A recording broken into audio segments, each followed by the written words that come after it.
लिए लाई हूँ एक नई रेसिपी। वो रेसिपी है कच्ची कैरी का शरबत, जिसे आप आसानी से और कम समय में अपने घर पर बनाकर तैयार कर सकते हैं। अगर आप इस शरबत की रेसिपी को बनाते हैं तो आप इसे 1 महीने तक स्टोर कर भी रख सकते हैं। यह शरबत एकदम टेस्टी और चटपटा बनकर तैयार होगा। आइए देखते हैं इस चटपटे शरबत की रेसिपी को हम कैसे बनाते हैं।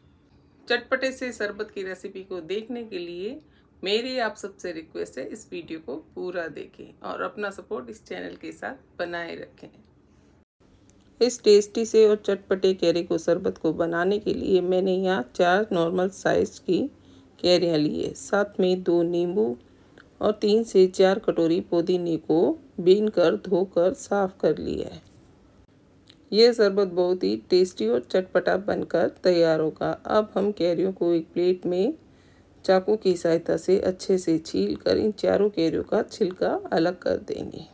आप चाहें तो मार्केट से इन कैरियों को कटाकर भी यूज़ कर सकते हैं, क्योंकि यहाँ कैरियों में जो गुठली है अभी थोड़ी पक गई है, इसलिए वो अपने घर पर चाकू की सहायता से नहीं काटी जा सकती। अगर कैरी कच्ची होगी एकदम तो वह कैरी भी कट कर इसकी गुठली अलग से निकल जाएगी, पर हमें गुठली निकालने की कोई आवश्यकता नहीं है, क्योंकि हमें इन्हें छील कर कुकर में डालकर उबालना है। इसलिए गुठली अपने आप ही पल्प से अलग हो जाएगी। आप यहाँ चाहे तो कटी हुई कैरी का यूज़ ले लें और चाहे तो इस प्रकार साबुत कैरी का भी यूज़ ले सकते हैं। मैंने इस प्रकार चारों कैरियों को छील कर कुकर के अंदर डाल दिया है और उससे पहले मैंने कैरी को धोकर सूती कपड़े से पोंछ कर लिया है। ये देखिए, मैंने कैरियाँ छील लिए। अब इसमें हम 1 गिलास के करीब पानी मिलाएंगे। ध्यान रहे पानी ज़्यादा ना डालें, सिर्फ 1 गिलास के करीब ही हमें इसमें पानी डालना है। अब कुकर का ढक्कन लगाकर इसे 2 से 3 विसल आने तक हमें पकाना है। इधर दूसरी साइड में मैंने गैस को ऑन कर कुकर को लो टू मीडियम आंच पर 2 से 3 विसल आने तक कैरी को पकाई है। 2 से 3 विसल आने के बाद ही आप कुकर को एकदम अपने आप ही ठंडा होने दें। जब कुकर अपने आप ठंडा हो जाए तब इसका ढक्कन हटा दें। आप भी इन गर्मियों की सीज़न में इस चटपटे शरबत की रेसिपी को ज़रूर ट्राई करें। और अगर आपको मेरी ये रेसिपी पसंद आती है तो प्लीज़ अपना like, comment, share and subscribe करना ना भूलें।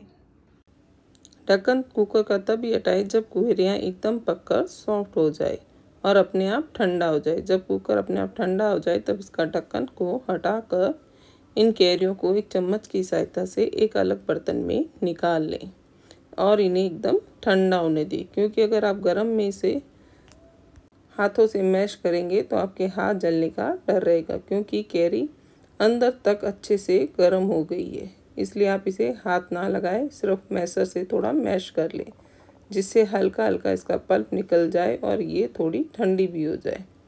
मैंने इसे चाकू से और मैशर से थोड़ा हल्का काट दिया है ताकि ये अच्छे से थोड़ी जल्दी ठंडी हो जाए। आप भी इन गर्मियों के सीज़न में इस कैरी के शरबत को अपने घर पर ज़रूर बनाकर ट्राई करें। यकीन मानिए ये बहुत ही टेस्टी और चटपटा बनकर तैयार होता है। और मैंने जो प्रोसेस बताया है और जो क्वांटिटी बताई है उसको आप अच्छे से फॉलो करें, ताकि आपके भी घर में ये कैरी का शरबत एकदम परफेक्ट बनकर तैयार हो। अब कैरियाँ थोड़ी ठंडी हो गई है, तब मैंने इसे हाथ से मैश करके हुए पल्प को गुठली से अलग कर लिया है। आप इस तरह हाथों से पल्प को रगड़ेंगे तो पल्प अच्छे से गुठली से अलग हो जाएगा। अब इस प्रकार एक एक कर मैंने 4 गुठलियों में से पल्प को अलग कर तैयार किया है। अब इस पल्प को हम एक कटोरी में डालकर अच्छे से नाप लेंगे। नापने से आपको अच्छे से इसका परफेक्ट मेज़रमेंट मिल जाएगा। यहाँ मेरा कुल मिलाकर आधा कटोरी कैरी का पल्प निकलकर, अब इस कैरी के पल्प को एक मिक्सी के जार में डाल देंगे। मैंने इस आधा कटोरी पल्प को मिक्सी के जार में डाल दिया और जिस बाउल में हमने कैरी को हाथों से मैश किया था उसमें आधा कटोरी के करीब पानी भी डाल दिए और इसी पानी को हम इस कैरी के पल्प में यूज़ लेंगे, ताकि हमारा कैरी का पल्प बिल्कुल भी वेस्ट ना जाए।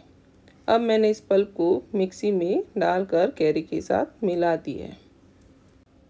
अब यहाँ मैंने 4 कटोरी के करीब पुदीना लिया। जिस कटोरी से मैंने पल्प को नापा था उसी कटोरी से मैंने 4 कटोरी पुदीने को धोकर साफ कर बीन कर यूज़ लिया है। आप इसमें पुदीने की मात्रा ज़्यादा यूज़ करेंगे तो आपका शरबत टेस्टी होने के साथ साथ हेल्दी भी रहेगा, और जिसे आप लू में अगर पी कर घर से बाहर निकलेंगे तो आपको किसी भी प्रकार की लू भी नहीं लगेगी। इसलिए यहाँ पुदीने का यूज़ भी थोड़ा ज़्यादा करें। अब मैंने चारों कटोरी को इस पुदीने की मिक्सी के जार में मिला दिया है।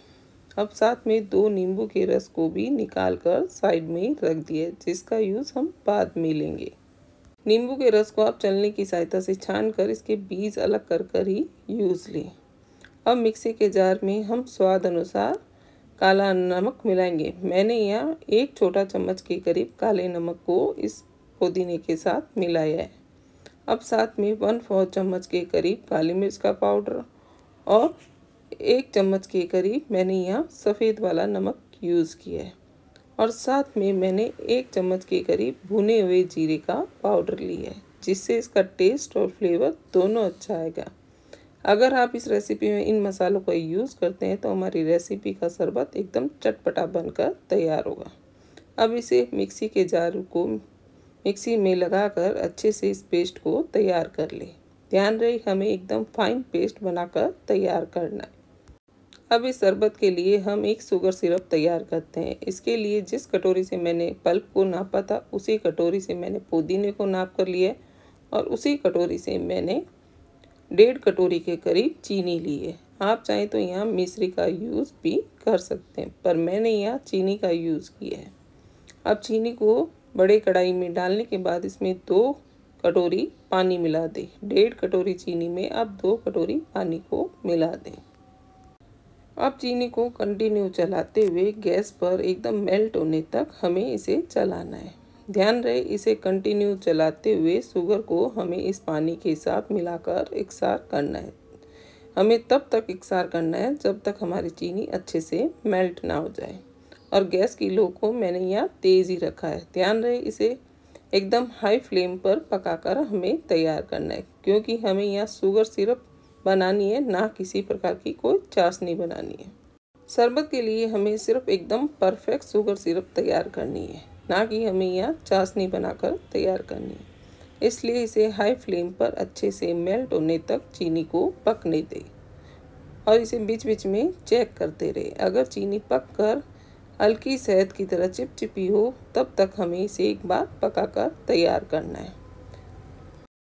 मैंने इस शुगर सिरप को 2 से 3 बार चेक करते हुए पकाया है। जब ये अच्छे से चिपचिपी हो जाए तब इसमें जो हमने पुदीने और केरी का पेस्ट बनाया था उसे इसमें मिला दें। ध्यान रहे इसे केरी के पेस्ट को तभी मिलाना है जब हमारी चीनी पककर थोड़ी चिपचिपी हो जाए। अब इन सब को अच्छे से मिलाकर हाई फ्लेम पर फिर से पकने के लिए छोड़ दें, और हर थोड़ी थोड़ी देर में इसे चलाते हुए हमें इस पुदीने को और केरी को चीनी के साथ पकाना है। इधर हमारा केरी पुदीने का पेस्ट वेस्ट नहीं जाए, इसलिए मैंने 2 चम्मच के करीब शुगर सिरप को मिक्सी के जार में डालकर थोड़ा ठंडा कर मिक्सी के जार में इसे चला लिया है, ताकि हमारे केरी और पुदीने का पेस्ट वेस्ट नहीं जाए। अब वही पेस्ट मैंने मिक्सी के जार वाला इसमें मिला दिया है। अब मिक्सी के जार को अच्छे से साफ कर आप बाद में धो लें। आप जब भी रेसिपी बनाएं इस प्रकार मिक्सी के जार को साफ कर लिया करें, ताकि आपकी रेसिपी का पेस्ट को बिल्कुल वेस्ट नहीं जाने देना। इसलिए आप इस प्रकार मिक्सी के जार को साफ कर इसी रेसिपी में यूज़ ले लिया करें।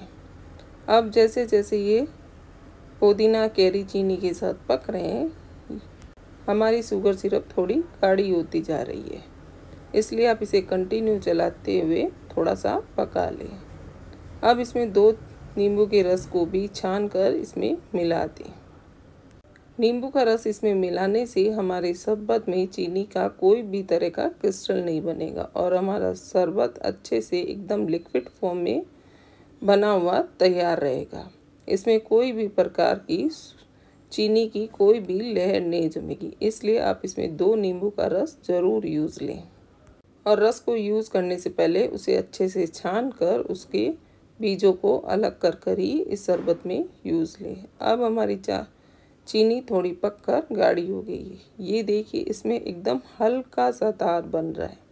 इस प्रकार आप भी इसे बीच बीच में थोड़ी थोड़ी देर में चेक कर लें, क्योंकि हमें इसके लिए तार को पूरा नहीं बनाना है।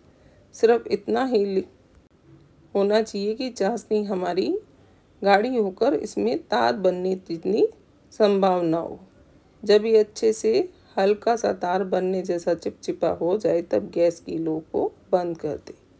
आप इस प्रकार इस चाशनी के प्रोसेस को चेक कर सकते हैं, इसलिए आप इसे इतना ही पकाकर तैयार करें।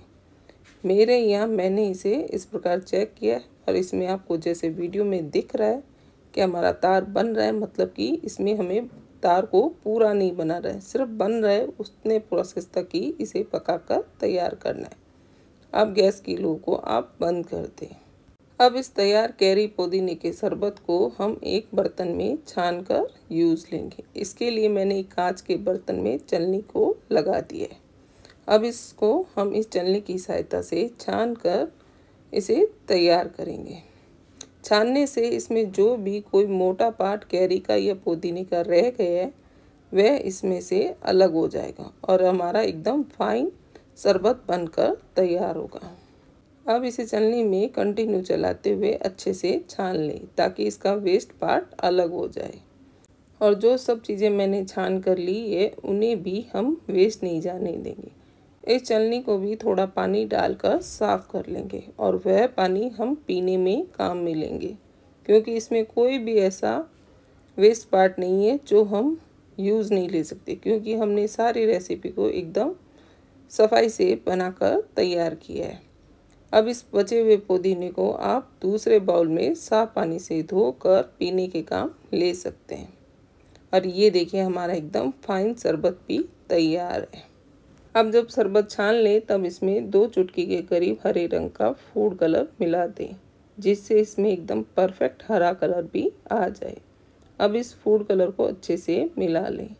आप चाहें तो बिना फूड कलर मिलाए ही इस रेसिपी को यूज़ ले सकते हैं और बना सकते हैं, पर मैंने एक अच्छा कलर देने के लिए यहाँ फूड कलर का यूज़ किया है, सिर्फ आपको दिखाने के लिए। अगर ये रेसिपी मैं सिर्फ अपने लिए बनाती तो मैं इसमें फूड कलर का यूज़ बिल्कुल नहीं करती, सिर्फ आपको दिखाने के लिए मैंने यहाँ फूड कलर का यूज़ किया है। अब मैंने यहाँ एक कांच की गिलास ली है जिसमें हम अपने पसंद अनुसार आइस क्यूब डाल दिए। आप जितना ठंडा पीते हैं उतनी आइस क्यूब ग्लास के अंदर डाल दें। 5 से 6 आइस क्यूब डालने के बाद मैंने 2 बड़े चम्मच के करीब जो कैरी और पुदीने का शरबत बनाया था उसे भी इसमें डाल दिया।